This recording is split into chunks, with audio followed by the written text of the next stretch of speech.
Hello and welcome to tonight's edition of Face Off. The 2015 election in Nigeria's political history is already showing signs of an activity that will be so interesting, all in a bid for political office seekers to grab office. From the consultations to the bills and the posters and adorning crannies across the country, and most recently, the formal declarations by candidates laced with defections and realignments. The last, perhaps, is not seen before February 14th presidential elections. Well, today we want to look at what it takes to be a candidate, whether presidential or not. Just yesterday, the Speaker of the House, Honorable Aminu Tambuwal, ended months of speculations when he openly declared his alignment with the All Progressives Congress. He's not a first, but this has stirred discussion. We join in that conversation tonight to ask, should he step down as Speaker, House of Assembly, based on the party that brought him to position or not? I have two guests in the house. I will introduce them after the short break. Let's just listen to this report, and that will be our starting point tonight.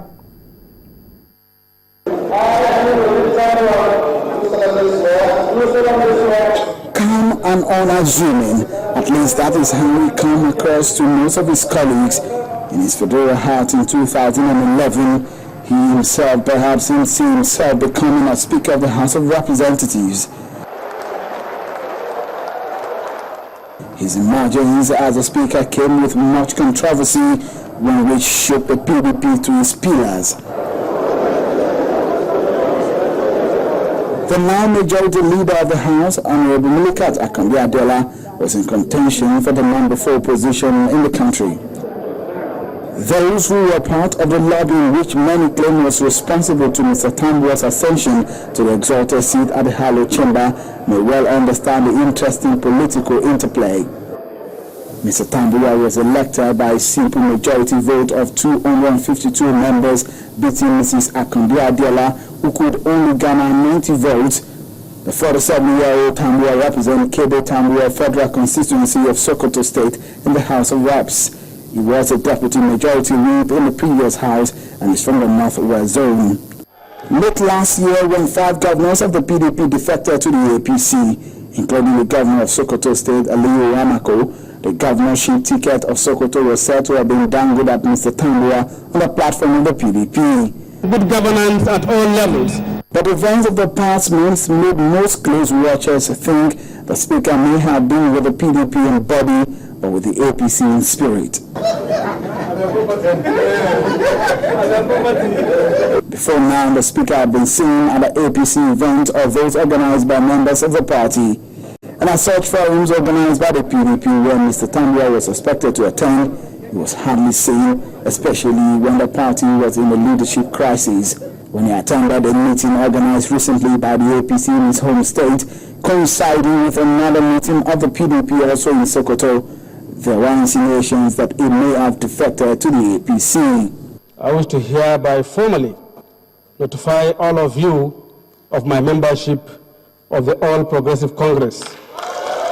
Paul said this move may not have come as a surprise to many, as the rumor has been making the round, but now the Speaker has made it clear. It will be interesting to see how a minority member of the House pilots the affairs of a legislative arm dominated by the ruling PDP. Seun Okimbale, Channels Television News. That happened just yesterday. This is Face Off, and we're looking at, should that man, current Speaker of the House of Representatives, Honorable Aminu Tambuwal, should he step down since he's left the party that brought him to that position? I have two guests in the house. To my right, I have Mr. Bestman Abumere. He's an insurance practitioner and insurance talking politics. How about that? Well, a blend of the two both is good. Nice one. And to my left, Mr. Adeshino Agbomabini. Yes. Agbomabini. Interesting name. I love that name. And so you think he shouldn't step down from that position? I don't think he should. So let's start with you. I don't think he should, because basically, if you look at it, there are two issues here. One is a Speaker of the House. Secondly, he was actually elected on the platform of the PDP. So there are two separate issues, not something that you can just say, because he has defected from PDP to APC, therefore he should step down. Of course, I mean, the Constitution actually stated the reason or how a Speaker can be removed from the House.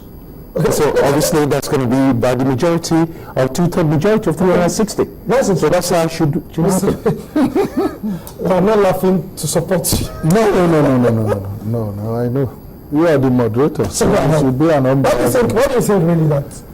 I think on moral ground it should step down, but if we are to go by the Constitution, it is well spelled out, the procedure for removing a presiding officer in section 50, subsection 2 and C. I have read through it.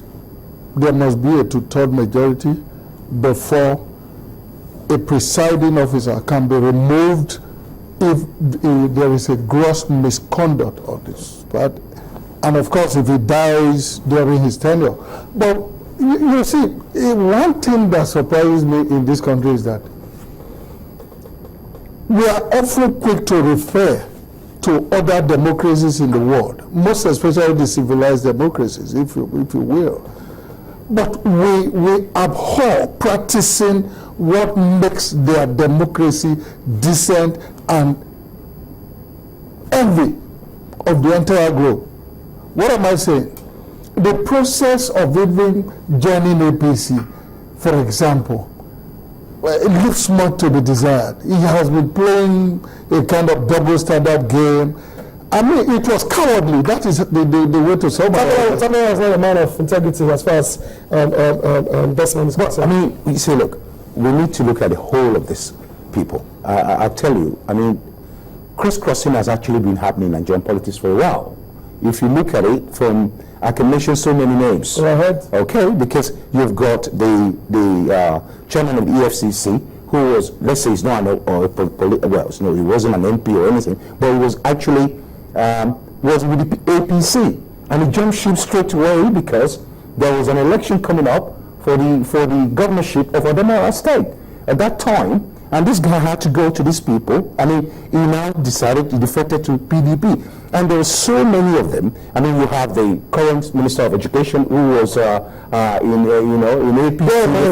Bear in mind, he's raised the issue of morality. Absolutely. This is a guy that called the, I don't know, I mean, if you remember, called the, what do you call it, the PDP as a devilish party or something. So, look, if we have to talk about morality, like my friend Desmond said, these guys don't have any morals at all. So I am saying to you, the way things are being played, that's the way the game is played. So see, what we are talking about, Tambuwal, is that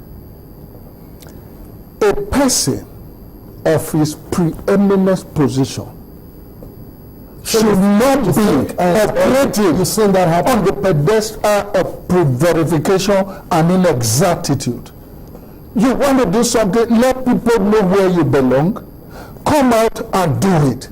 You understand? The idea of using PDP platform, I'm not a member of PDP nor APC, the idea of using PDP platform for a very long time to hobnob with opposition was, to say the least, the height of anti-party activities, if you ask my opinion. That is not the way to go about it. Look, in other crime, in other democracy, since he's joining another political party, the most honorable thing for him to have done was to step down from that seat honorably. I am not saying that they can remove him so forcefully. For PDP to be able to even muster the numbers to remove him, they need to have a minimum of 240 themselves, which constitute two-thirds of the members of the House of Representatives. Agreed on that. From the point that he's moved on because he thinks where he's going to give him leverage. Apparently the platform to actualize his dream, whatever he wants to become. But the speculations were rife that he wanted to contest as a president under APC. So that's perhaps the personalities involved now, coupled with his experience, because whether you want to believe it or not, he still is still an infant as far as, you know, occupation of executive office is concerned. Forget about the opportunistic speakership. He goes to APC and then find the kind of altitude he requires. He comes back and you tell me, or you tell Nigerians that, I mean, that's the game. No, well, you see, look, if we have to look at, so the way I'm looking at it is this. The game, you see, the politics in this country is not being played properly, right from the start. Beautiful. It's right from the start. I've never seen it before in my life. My first time I'm looking at the politicians, the way they do things here, and it's acceptable. And it's wrong. Not to civilized minds like us. Of course not. It's acceptable to the country itself. And it should not be the norm. It should not be the norm. I agree with you. Our people, you see, Nigerians have been short-changed for a long time.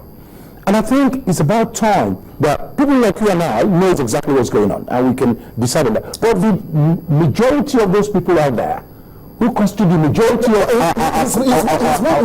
He's moved on to APC, and you support that. He shouldn't come down step down as the speaker. Now, but also remember that you can be in a minority political party and lead the majority in the House. Yes, a friend of mine was actually saying that to me today, and I said to him, look, if you look at the Constitution, how the National Assembly, the House of Representatives is constituted, you find out that there isn't much majority for the PDP, because a lot of them have been crisscrossing, as you know. No. That does not even come into play. No, I just want to make this point. If you now look at it and say, look, okay, he was in the majority party before he became a speaker. I think that's what you're trying to say. Now he's in the minority party. But to be honest with you, even if the removal is called upon, or impeachment, or whatever they want to call it, they will not get a majority. I can guarantee you. Yes, I agree with you. We are not arguing on that. My point is this. All the instruments we have put out to operate what is known as democracy in this country, right, are deliberately contrived to favor those who call themselves our rulers. What am I talking about? If you look at the 1999 Constitution, for example, it is a contrived document. It was cut in such a way that it will continue to remain a favorable instrument of the ruling class, so that they will always have their way in anything. If not, I was searching through through the internet. I thought I could get a clue of where a minority had produced the leader of. Look at America, for example. We have a divided Congress.